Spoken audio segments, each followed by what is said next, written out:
Dear students, core classes आप आज next video में लेकर आए हैं CHE 02 और यूनिट नंबर 6। मतलब कि हमने ब्लॉक नंबर 1 कंप्लीट कर लिया है और नेक्स्ट हम ब्लॉक नंबर 2 जिसका नेक्स्ट यूनिट है 6th unit, elements of group 13। मतलब हमने ग्रुप नंबर 1 2 डिस्कस किया है।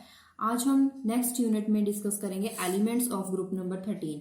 मतलब इस यूनिट में हम ग्रुप नंबर 13 के जितने भी एलिमेंट्स होंगे सबसे पहले हम उसके बारे में देखेंगे कि वो कैसे अकर करते हैं, उनकी एग्जिस्टेंस किस फॉर्म में होती है नेचुरली, और वो एक्सट्रैक्ट कैसे किए जाते हैं, किस टर्म में उसको यूज किया जाता है और किस फॉर्म में उसको यूज किया जाता है।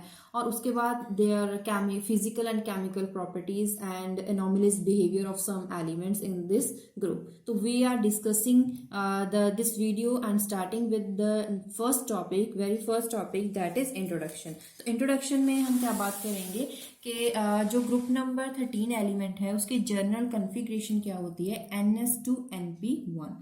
NS2NP1 p ऑर्बिटल में सिर्फ एक इलेक्ट्रॉन होता है, दैट इज अनपेयर्ड इलेक्ट्रॉन। तो अगर हम बात करें ग्रुप नंबर 13 एलिमेंट्स की तो कौन कौन से एलिमेंट होते हैं। First element is boron which has symbol B at atomic number 5 and electronic configuration is helium 2s2 2p1. Helium is noble gas configuration, noble gas, so 2s2 2p1. Next is aluminium, aluminium having symbol Al, atomic number 13, and configuration is neon having atomic number 10, 3s2 3p1.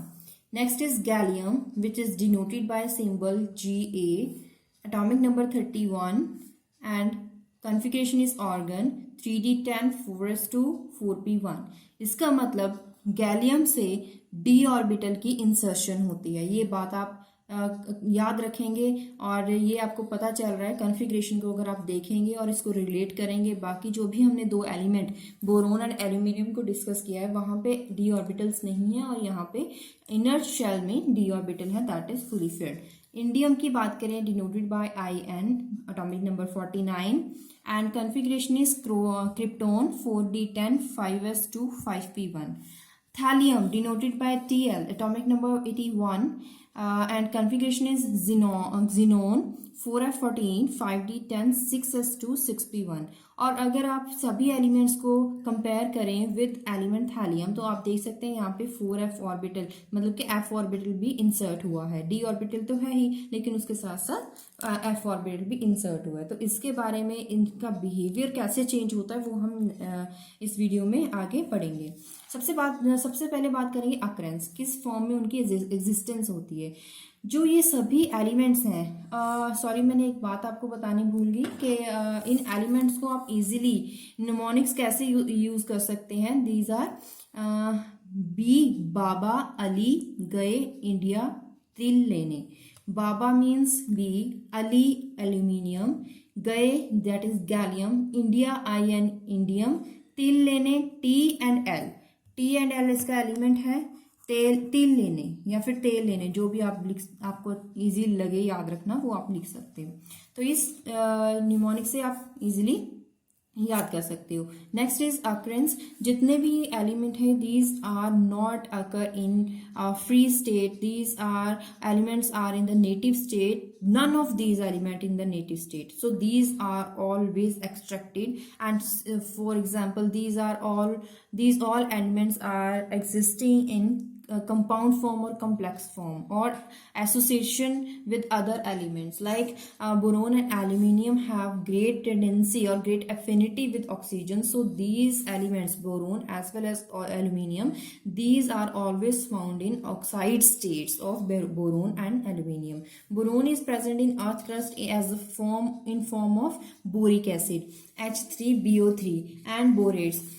Aluminium is third most abundant element next to the oxygen on the earth crust as aluminosilicate form. Indium, gallium, thallium, these all are much less abundant in nature. अब बात करते हैं extraction की। Extract कैसे किया जाता है, जैसे हमने बात करी जो बोरोन है, these are present in boric acid form और borax form. So these element boron is obtained as reduction of B2O3 boron oxide with magnesium element metal, any metal, magnesium or sodium. So B2O3 boron oxide is first prepared by strongly heating with boric acid. So अगर हम इसको HCl and presence of water के presence में हम अगर इसको heat करेंगे तो हमें एक्सट्रैक्टेड फॉर्म जो मिलेगी बोरिक एसिड मिलेगी जिसमें बोरोन प्रेजेंट होगा। Next is electrolysis of a solution of aluminium oxide in fused cryolite occurs at much lower temperature of 1100 to 1300 केल्विन। अगर हम लो टेम्परेचर पे हम इलेक्ट्रोलिसिस प्रोसेस करें with aluminium oxide in the presence of base as well as in presence of water, तो हमें hydroxide एल्कीलीज form मिलती है बाय इलेक्ट्रोलिसिस प्रोसेस। अगर बात करें next 3 element gallium, indium, thallium, these also obtain bye electrolysing aqueous solution of their salts. अगर इन सभी के सॉल्ट्स जो हैं उसको इलेक्ट्रोलिसिस प्रोसेस के थ्रू हम एक्सट्रैक्ट कर सकते हैं। अब बात करते हैं ये एलिमेंट्स, इनका यूज कहाँ पे होता है। जैसे कि बोरोन है, बोरोन की जो हार्डनेस है, it is use to increase in hardness of steel. These are used in alloys, मतलब कि जहाँ पे स्टील्स की हार्डनेस को इंक्रीज करना हो वहां पे बोरोन डाला जाता है। और क्रिस्टलाइन बोरोन को यूज किया जाता है in transistors. Boron is also good neutron absorber, so it is used in as a shields and control rods in the nuclear reactors. So boron has high energy fuel, so it is also used in rocket fuel. Borax used as a useful cleansing and bleaching agents. अगर बात करें aluminium, तो aluminium it is corrosion resistance, ये corrosion से बचाता है। It is also used in electrical conductors, cooking utensils and wrapping materials. Aluminium का जो हम एल्यूमिनियम फॉइल यूज करते हैं, these are used in wrapping materials.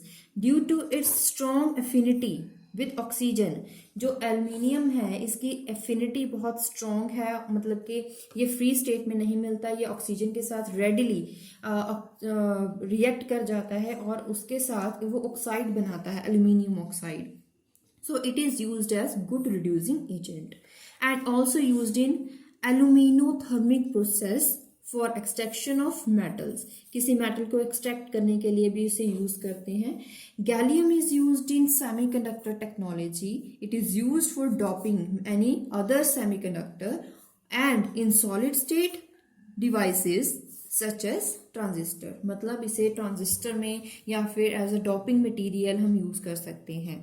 General characteristics की बात करें तो सबसे पहले तो फिजिकल प्रॉपर्टीज आएंगी। तो अगर बात करें इन ग्रुप नंबर 13 एलिमेंट्स की मेटालिक प्रॉपर्टी के बारे में, तो सभी की मेटालिक प्रॉपर्टी सेम नहीं रहती है age group number 1 and group number 2 elements, क्योंकि ग्रुप नंबर 1 एलिमेंट्स जो था वो सभी ऑलमोस्ट मेटल्स थे और ग्रुप नंबर 2 भी मेटालिक एल्केलाइन अर्थ मेटल्स थे, लेकिन यहाँ पे मेटालिक प्रॉपर्टी वेरी कर रही है।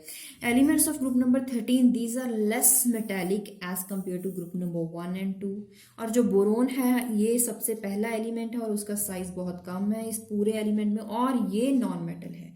This is the first group in which change from non metallic to metallic nature, मतलब यहाँ पे जो बोरोन एलिमेंट है वो नॉन मेटल है और आगे जो एलिमेंट्स आएंगे फर्दर वो सारे मेटालिक नेचर के होंगे। These elements have smaller atomic radii, इसका एटॉमिक रेडियाई स्मॉलर है अगर हम कंपेयर करें एस ब्लॉक एलिमेंट्स के साथ। तो इनका एटॉमिक रेडियाई और atomic size, ionic radii, these all are small and obviously तो इनका इलेक्ट्रोनेगेटिविटी वैल्यू भी हाई होगा। साइज की बात करें, आयोनाइजेशन एंथैल्पी की बात करें, क्योंकि हमें पता है कि due to small size the ionisation energy as well as electronegativity would increase, so it is depend upon effective nuclear charge of atom. These terms depends upon effective nuclear charge. So हमें पता है कि जैसे हम अगर expect करें कि अगर साइज कम है तो आयोनाइजेशन एनर्जी ज़्यादा है, तो ऐसा ही बिल्कुल ऐसे एक्सपेक्टेड वैल्यू और एक्सपेक्टेड नेचर ही हमें मिलता है।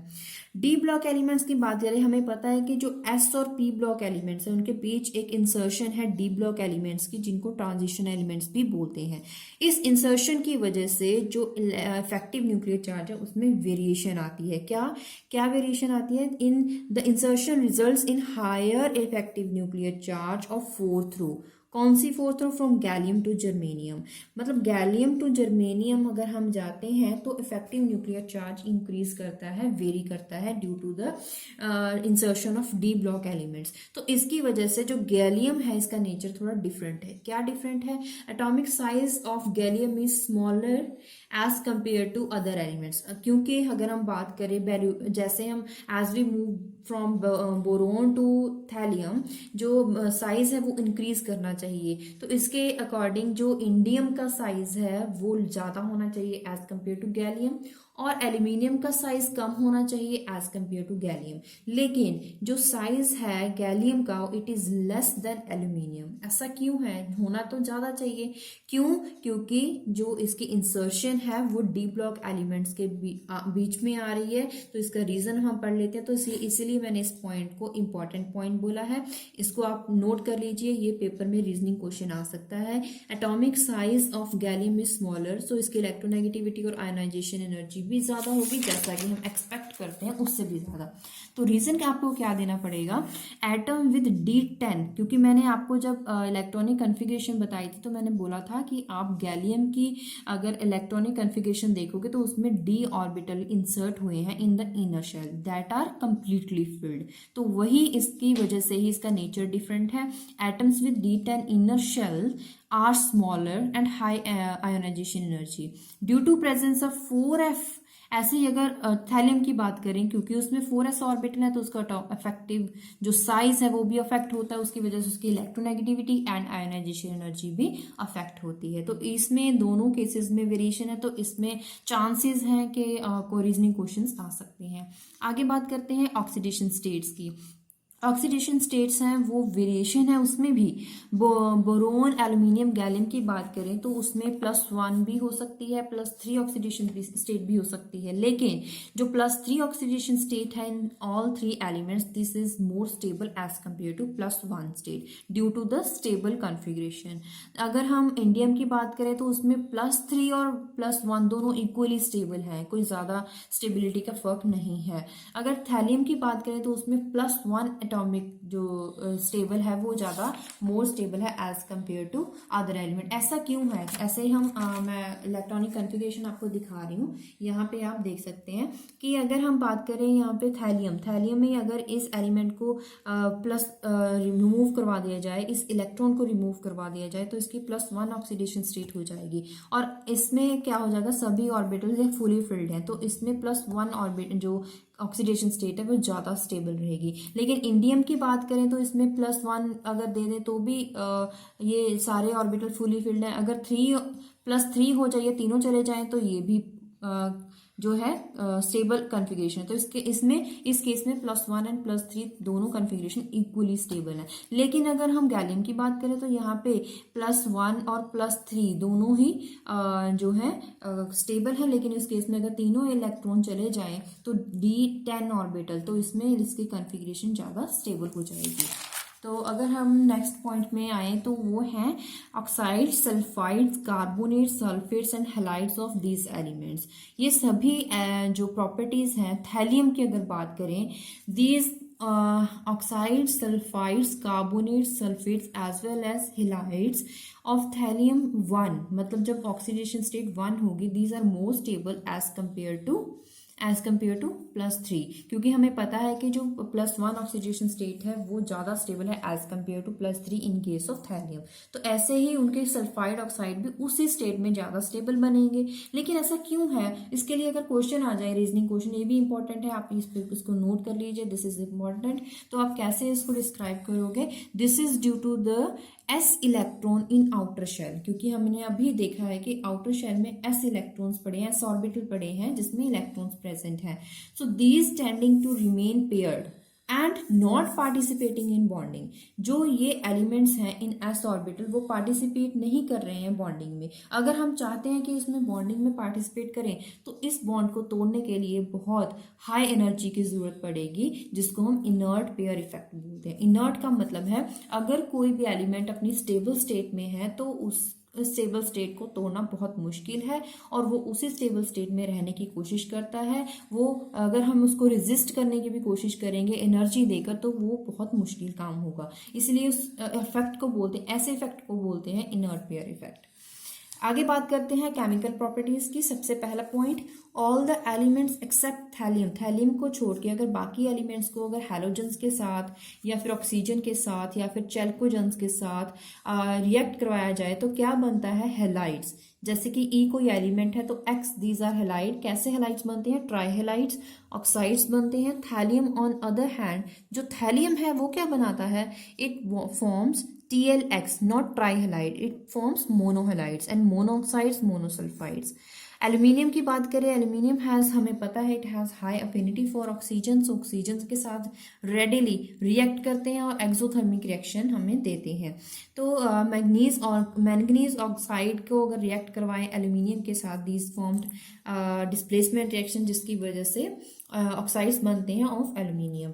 Boron and aluminium when heated with nitrogen, तो नाइट्राइड्स बनेंगे. कैसे नाइट्राइड्स बनेंगे, एट हाई टेम्परेचर 1300 केल्विन पे. तो देखिए बोरोन नाइट्राइड बन रहा है. अगर हम उसको कार्बन और नाइट्रोजन की प्रेजेंस में करें रेदर देन अमोनिया, तब भी क्या बनेगा, बोरोन नाइट्राइड बनेगा. और साइड में हमें क्या मिल रहा है, carbon monoxide.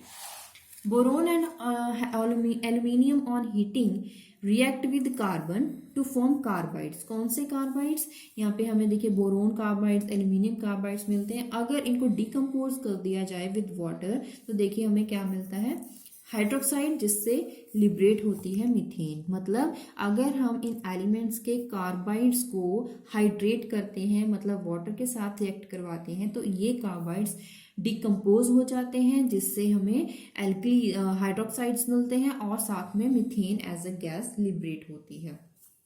Boron on heating react with metals to form binary compounds. Binary compounds कैसे, जैसे magnesium diborate, vanadium borate and boroferrous या फिर ferrous borate. Other elements form alloys. There are having high melting point and high thermal and electrical conductivity. Boron does not react with oxidizing acids. They doesn't react with non-oxidizing acids. Even अगर hot concentration भी हो तब जो ये acids हैं वो boron के साथ अगर रिएक्ट करते भी हैं तो वो बोरिक एसिड बनाते हैं. For example boron react with sulphuric acid to form boric acid.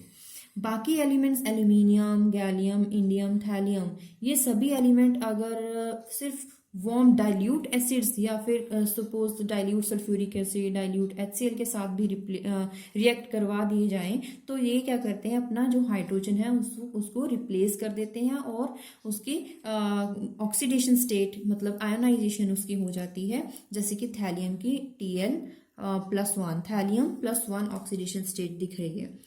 With hot and concentrated acids, sulfur dioxide is liberated. जैसे कि हमने इस केस में देखा है, ये भी concentrated acid था तो जिसमें सल्फर डाइऑक्साइड लिबरेट हुआ है. सिमिलरली यहाँ पे भी वही दिखाया गया है कि सल्फर डाइऑक्साइड लिबरेट हुआ है. And it also react with boron also react with alkalies to form borates. जैसा कि ये भी सोडियम बोरेट यहाँ पे दिखाया गया है. अब बात करते हैं hydrides of boron. This is very important topic. इसको भी इस पे जो मेन क्वेश्चन हमेशा डेफिनेटली आएगा ही आएगा वो हम आगे डिस्कस करेंगे. हाइड्राइड्स जो है इसके लिए दो फॉर्मूला है, BnNHn+4 या फिर Bn ही रहेगा, Hn+6 हो जाएगा, 4 या 6, जिसकी वजह से हमें वेरियस हाइड्राइड्स ऑफ बोरोन हमें मिलते हैं. तो डाइबोरेन की सबसे पहले बात करेंगे विच हैज फॉर्मूला B2H6. तो डाइबोरेन की सबसे पहले प्रेपरेशन की बात करेंगे, कैसे प्रिपेयर होते हैं. Diborane are prepared by reduction. Reduction किसके साथ होती है, या तो लिथियम एल्यूमिनियम हाइड्राइड या फिर सोडियम बोरोहाइड्राइड. रिएक्शन होती है और देखिए यहाँ पे हमें बोरेन हमें मिल रहा है एज प्रोडक्ट। तो सेम सोडियम बोरोहाइड्राइड के साथ अगर डाइग्लाइम के साथ रिएक्शन करवा दी जाए तब भी हमें डाइब्रेन प्रोडक्ट में मिलेगा। It is also second method is preparation by treating with sodium borohydride and concentrated sulfuric acid। तब भी बोरोहाइड्राइड हमें मिलते हैं। अभी हमने बात करी है प्रेपरेशन ऑफ डाइबोरेन। अब हम बात करेंगे प्रॉपर्टीज के बारे में। It is colourless gas, it readily decomposed when react with water to form boric acid. और important point here is diborane has high heat of combustion per unit weight of fuel. मतलब इसकी heat of combustion value बहुत high है और then most other fuel, किसी और fuel के comparative इसकी डाइबोरेन की जो हीट ऑफ कंबर्जन है वो it has high value. So that's why for having high value these are used as rocket fuel. For example यहाँ पे डाइबोरेन है, readily react with oxygen to form its oxide having heat of conversion having 2165 kilojoule per mole in negative form। Giving addition reactions। addition reactions का मतलब है addition करवानी होगी multiple bonds पे, या तो डबल बॉन्ड या ट्रिपल बॉन्ड, कोई भी एल्कीन या अल्काइन ले लें, डाइबोरेन के साथ रिएक्ट करवाएंगे तो इसका जो मल्टीपल बॉन्ड है वो सिंगल बॉन्ड में कन्वर्ट हो जाएगा और हमें सैचुरेटेड हाइड्रोकार्बन्स मिलेंगे। अगर बात करें structure, so this point is definitely will come. यहाँ पे आप लिख लीजिए कि ये हमें पक्का आएगा ही आएगा, ये 100% श्योर है कि ये क्वेश्चन आएगा ही आएगा स्ट्रक्चर के बेसिस पे। तो स्ट्रक्चर की अगर बात करें, अगर जो डाइबोरेन है हमें फॉर्मूला पता है B2H6 फॉर्मूला। ये B2H6 क्यों बनता है? एक्चुअली जो बोरेन है इसके पास ज़्यादा वैलेंस इलेक्ट्रॉन नहीं होते हैं ताकि वो कोवलेंट बॉन्ड बना सके। ज़्यादा इलेक्ट्रॉन्स नहीं हो सकते हैं, इसी की वजह से इसको बोलते हैं इलेक्ट्रॉन डेफिशिएंट कंपाउंड। तो हमें ये पता है कि जो बोरेन है उसके पास इलेक्ट्रॉन डेफिशिएंट कंपाउंड है। अगर बोरोन की बात करें तो अगर उसकी कॉन्फ़िगरेशन देखें 1s2 2s2 2p1 है, इसका मतलब आउटरमोस्ट शेल में 3 इलेक्ट्रॉन है, तो ये मोस्टली 3 कोवलेंट बॉन्ड्स बना सकता है। अगर बोरेन की बात करें तो उसका स्ट्रक्चर होना कैसा चाहिए? BHHH। तो B2H6 है तो बोरोन मैक्सिमम 3 हाइड्रोजन एटम के साथ रिएक्ट करेगा, लेकिन अगला बॉन्ड बोरोन के साथ बनाने के लिए इसके पास 4 इलेक्ट्रॉन होने चाहिए जो कि इसके पास नहीं है। 4th बॉन्ड बनाने के लिए इसके पास इलेक्ट्रॉन नहीं है। Since boron has 3 unpaired electron in outermost shell in the excited state, so it can form 3 covalent bonds. In each of boron atom in diborane, it links with itself to 3 atoms। तो क्या होता है कि अगर वो खुद ही 3 hydrogen के साथ वो बॉन्ड बना रहा है तो उसके पास कोई और बॉन्ड बनाने के लिए कोई इलेक्ट्रॉन नहीं है। तो इसका मतलब boron can not have ethane type structure. तो इसका स्ट्रक्चर फिर कैसा होगा? So it has bridge like structure. ये क्या बोल रहे हैं? ब्रिज का मतलब क्या है? तो यहाँ पे मैं आपको दिखाना चाहती हूँ। देखिए मैं स्ट्रक्चर के पास लेके जा रही हूँ। अभी जो पॉइंट्स मैंने लिखे हैं वही मैं आपको डिस्क्राइब करूंगी। ग्राउंड स्टेट की बात करें तो boron has 1s2 2s2 2p1 configuration. अगर एक्साइटेड स्टेट की बात करें तो ये जो 2s इलेक्ट्रॉन है ये जंप करेगा और 2py ऑर्बिटल में चला जाएगा, जिसकी वजह से इसकी कॉन्फ़िगरेशन क्या हो जाएगी? 2s1 2px1 2py1 and there is empty orbital 2pz orbital. तो बात करें अगर बोरोन की, boron it can form 2 bonds, covalent bonds with hydrogen having 2 electrons। यहाँ पे बॉन्ड बन रहा है with hydrogen, and third bond वो बना सकता है थर्ड हाइड्रोजन के साथ, लेकिन वो डायरेक्ट बोरोन के साथ बॉन्ड बनाने की बजाय वो क्या करता है? वो इन्वर्टेड बॉन्ड बनाता है विद अदर हाइड्रोजन।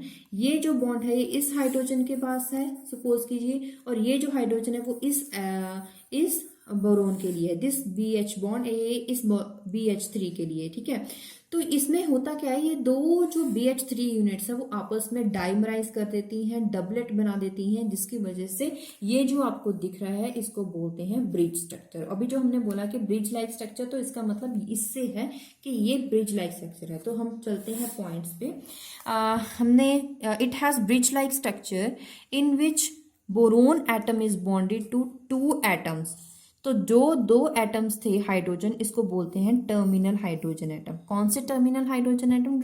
जो यहाँ पे देख सकते हैं आप डार्क कलर से ये जो दिखाए गए हैं, these are at terminal position, that's why these are known as terminal hydrogen atoms. अगर हम बात करें, बहुत सारी इसकी एक्सपेरिमेंटल स्टडीज इस पे की गई थी, जैसे रमन स्पेक्ट्रा या फिर आयर स्पेक्ट्रा इसका लिया गया था, जिसके बेसिस पे ये बताया गया कि 2 बोरोन एटम्स एंड 4 हाइड्रोजन, क्योंकि 2 बोरोन है, 2 बोरोन के पास 1 2 3 4 तो टर्मिनल हाइड्रोजन हो जाएंगे, बाकी जो 2 बचेंगे वो क्या बनाएंगे? वो ब्रिज बनाएंगे विद द बोरोन एटम। और ये जो 4 टर्मिनल हाइड्रोजन एटम्स होंगे वो these are in the same plane with boron, एक ही प्लेन में होंगे, मतलब कि कोप्लेनर होंगे। लेकिन जो यहाँ पे आप देख रहे हैं ब्रिज लाइक हाइड्रोजन एटम, वो लाई करेंगे in the perpendicular to the whole plane. ये these lies in above and below the plane means perpendicular to this plane. तो इसमें आप ये देखेंगे कि जो 4 टर्मिनल हाइड्रोजन बॉन्डिंग है ये सेम प्लेन में है, कोप्लेनर। और ये जो 2 हाइड्रोजन हैं, these are lie above and below the plane और परपेंडिकुलर टू द प्लेन, जिसको हमने इस स्ट्रक्चर से थोड़ा दिखाया, थोड़ा टिल्ट करके दिखाया है। इन दिस ब्रिज स्ट्रक्चर जो डाइबोरेन है, इसके पास 8 बॉन्ड है, 1 2 3 4 5 6 7 8। डाइबोरेन के पास 8 बॉन्ड्स हैं, but there are 12 electrons available for bonding. 12 electron इसके पास अवेलेबल हैं ताकि वो बॉन्ड बना सके। लेकिन कैसे वो 12 कौन से हैं? एक बोरोन के पास 3 और 1 पर हाइड्रोजन, तो यहाँ पे टोटल 12 इलेक्ट्रॉन अवेलेबल हैं। All the bonds in molecule cannot be electron pair bonds which require 16 electrons for the structure. इतने 12 इलेक्ट्रॉन के से ज़्यादा इलेक्ट्रॉन की प्रेजेंस नहीं है। सो जो टर्मिनल BH बॉन्ड लेंथ की अगर बात करें, बॉन्ड लेंथ यहाँ पे आपको स्ट्रक्चर में दिख जाएगी, यहाँ पे लिखी हुई है BH। यहाँ पे जो कोवलेंट बॉन्ड बन रहा है BH में, उसकी जो बॉन्ड लेंथ है वो है 1.19 पिकोमीटर। लेकिन जो ब्रिज स्ट्रक्चर है with BH bond, bridge bond है, उसका जो बॉन्ड लेंथ है वो कितना है? 1.77। तो अगर बॉन्डिंग की बात, बॉन्ड एंगल की बात करें, यहाँ पे डिस्क्राइब किए गए हैं वेरियस बॉन्ड एंगल्स। तो यहाँ पे the terminal bond length are same as that of bond length in non electron deficient compound. This means जो 4 टर्मिनल हाइड्रोजन्स होंगे या फिर 4 टर्मिनल BH बॉन्ड्स होंगे, these are normal electron bonds with total of 8 electrons। तो इस point का मतलब ये है कि जो बॉन्ड लेंथ एक्सपेक्टेड है वही इसकी बॉन्ड लेंथ है with all terminal hydrogen bonding. सभी टर्मिनल BH बॉन्ड्स की सेम लेंथ रहती है जैसा कि एक्सपेक्ट किया जाता है। So the electron deficiency must be associated with the bridging BHB bonds in which a pair of electron bind 3 atoms. 3 atoms के साथ, देखिए यहाँ पे ये कैसे बताया गया है, यहाँ पे 2 इलेक्ट्रॉन्स हैं, यहाँ पे 2 इलेक्ट्रॉन शेयर हो रहे हैं। सो सेंटर यहाँ पे 3 सेंटर, जिसकी वजह से इसका नाम पड़ा है 3 सेंटर। मतलब कि एटम्स कितने हैं? 1 2 3, और ये शेयर कितना कर रहे हैं आपस में? 2 इलेक्ट्रॉन। तो इसकी वजह से इसको बोलते हैं 3 सेंटर्ड 2 इलेक्ट्रॉन पेयर बॉन्ड्स। और अगर हम हाइब्रिडाइजेशन की बात करें तो इस पे देखिए, इसकी हाइब्रिडाइजेशन आपको पता चल जाएगी। It has sp3 hybridisation. sp3 हो सकती है क्योंकि सभी जो बॉन्ड्स हैं वो सिंगल बॉन्ड्स हैं। और sp3 हाइब्रिडाइजेशन में एक ऑर्बिटल वेकेंट है और बाकी जो ऑर्बिटल्स हैं, इसमें देखिए 1 2 3 4 ऑर्बिटल्स हैं, जिसमें एक s ऑर्बिटल है, बाकी 3 p ऑर्बिटल्स हैं। एक p जो s orbital it is unpaired, जिसमें एक इलेक्ट्रॉन है, और बाकी 2 p ऑर्बिटल्स जो 2p ऑर्बिटल है वो भी अनपेयर्ड है, लेकिन एक 2p ऑर्बिटल जो 2p z orbital it is vacant orbital. तो यही पॉइंट यहाँ पे लिखा है, each boron is sp3 hybridized giving 4 sp3 hybrid orbital. 4 कौन से? एक s, एक px, py एंड pz, total 4 sp3 hybrid orbitals हैं, जिसमें एक वेकेंट है, pz वेकेंट है which is vacant, and other 3 are singly filled, एक इलेक्ट्रॉन है तीनों में। 2 of sp3 hybrid orbital on each boron use to form terminal bond. उनमें से 2 तो हाइड्रोजन टर्मिनल बॉन्डिंग बनाते हैं, और बाकी जो 2 बचते हैं these brought together to form all, so that all 6 bonds are coplanar. तो ये जो पॉइंट्स है इसको हम स्ट्रक्चर के साथ दिखा सकते हैं। यहाँ पे देखिए दो 4 बॉन्ड्स हैं जिसमें से 2 बॉन्ड्स तो इसमें देखिए ये बना दिए गए हैं विद कोवलेंट बॉन्डिंग, और जो 2 हैं यहाँ पे उसमें से एक ऑर्बिटल जो है वो सिंगली फिल्ड है विद बॉन्ड बना रहा है with hydrogen, and other orbital of boron is vacant. 2p z orbital जो है यहाँ पे वेकेंट है। तो होता क्या है, दूसरे बोरोन के साथ भी ऐसा ही केस होगा जिसमें एक orbital 2p z orbital vacant होगा, बाकी जो ऑर्बिटल है वो सिंगली फिल्ड होंगे। ये जो ऑर्बिटल यहाँ पे एक सिंगल इलेक्ट्रॉन है जिसमें, तो ये फटाफट पेयर होने की कंडीशन में आएगा, तो ये साइमल्टेनियसली बॉन्ड बनाएगा with spherically shaped hydrogen bond s orbital. तो s ऑर्बिटल के साथ, क्योंकि इसमें भी एक इलेक्ट्रॉन होता है, फटाफट इसके साथ पेयर अप हो जाएगा। Similar for second boron atom, it is paired up with hydrogen 1s orbital of hydrogen with 2p orbital of boron। तो ये पेयर अप हो जाएगा, जिसकी वजह से ये जो यहाँ पे जो स्ट्रक्चर बनता है ये आपको ब्रिज लाइक स्ट्रक्चर दिखेगा। अगर हम इसकी शेप देखेंगे, इसकी शेप की वजह से और इसकी शेप की वजह से इसको बोलते हैं this bond is banana bond. तो इसको बनाना बॉन्ड बोलते हैं। तो इसके बेसिस पे हमेशा हर साल इस पे क्वेश्चन आता है कि बनाना बॉन्ड बनाता है। लेकिन अगर हम बात करें C2H6 की, तो वो उसका स्ट्रक्चर सिंपल सा स्ट्रक्चर होता है ऐसा, उसमें तो कोई बनाना बॉन्ड नहीं होता। तो ऐसा क्यों है, इनमें डिफरेंस आ जाता है।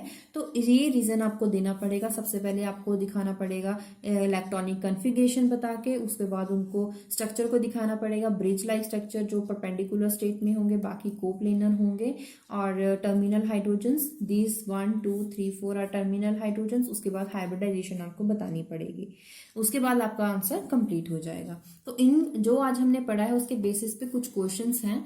Write name and formula of 2 important ores of the most abundant metallic element in the earth crust. तो मोस्ट अबंडेंट एलिमेंट कौन सा है, एल्यूमिनियम है। तो अर्थ क्रस्ट में मिलता है किस फॉर्म में, बॉक्साइट की फॉर्म में, जिसका फॉर्मूला आपको गिवन है। Next is cryolite, formula Na3Al(F6). Next is covalent radius, ionization energy, electron negativity of gallium, it is different for other elements. ऐसा क्यों है, वाई, ड्यू टू इंसर्शन। वही अभी हमने जो पॉइंट नोट किया था वही पॉइंट आपको इसमें लिखना पड़ेगा, क्योंकि गैलियम और कैल्शियम और गैलियम के between 3D element, transition elements present हैं, और तो उसके बेसिस पे इफेक्टिव न्यूक्लियर चार्ज इंक्रीज होता है इन एलिमेंट्स का, जिसकी वजह से इफेक्टिव न्यूक्लियर चार्ज इंक्रीज हो जाता है गैलियम का, जिसकी वजह से इसका साइज, एटॉमिक रेडियस डिक्रीज हो जाता है, क्योंकि जिन एलिमेंट्स का साइज कम होता है उनकी electronegativity as well as ionization energy would be high. Explain in space given below why the action of concentrated nitric acid renders aluminium passes। क्यों होता है, जब nitric acid, concentrated nitric acid के साथ रिएक्शन करवाया जाता है, a thin impervious coherent unreactive layer it occurs on the aluminium oxide. एक लेयर बन जाती है एल्यूमिनियम ऑक्साइड की के ऊपर डिपॉजिट हो जाती है और ओवर द एल्यूमिनियम मेटल। तो उसके साथ होता क्या है कि एल्यूमिनियम के ऊपर एक लेयर बन जाती है, किसकी, layer of all aluminium oxide. So this layer, this coating protection aluminium from further attack and दस एल्यूमिनियम बिकम्स पैसिव। पैसिव का मतलब है कि जो एल्यूमिनियम है वो जल्दी रिएक्ट नहीं करता है। क्यों, क्योंकि it is readily react with concentrated nitric acid. तो ऑक्सीडेशन, क्योंकि concentrated nitric acid is used as oxidizing agent, तो ये ऑक्सीडाइजिंग कर देता है, ऑक्सीडेशन कर देता है एल्यूमिनियम की, जिसकी वजह से ये एल्यूमिनियम ऑक्साइड बना देता है। एल्यूमिनियम ऑक्साइड की एक लेयर बन जाती है on the surface of aluminium, जिसकी वजह से फर्दर अटैक प्रिवेंट हो जाता है। Explain difference between 2 centred electron pair और 3 सेंटर्ड इलेक्ट्रॉन पेयर। हमने बताया कि अगर एटम्स 2 होंगे जिसपे पेयर इलेक्ट्रॉन बॉन्डिंग हो सकती है तो वो 2 सेंटर्ड इलेक्ट्रॉन पेयर होंगे। Pair of electron binds with 2 atoms.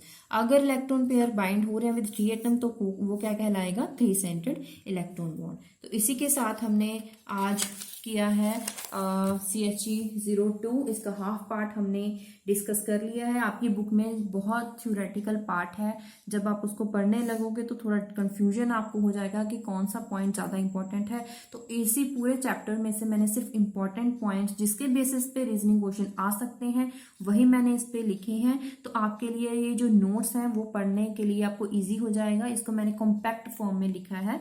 तो अगर आपको इस वीडियो में फिर भी कोई क्वेरी है, कोई डाउट है, तो आप कमेंट बॉक्स में पूछ सकते हैं। वीडियो देखने के साथ साथ उसको लाइक जरूर करिए और इस चैनल को सब्सक्राइब करिए अगर अभी तक आप नहीं किया है, या फिर आप इस चैनल में नए हैं तो इस चैनल को सब्सक्राइब जरूर करें। Keep watching this channel. Thank you.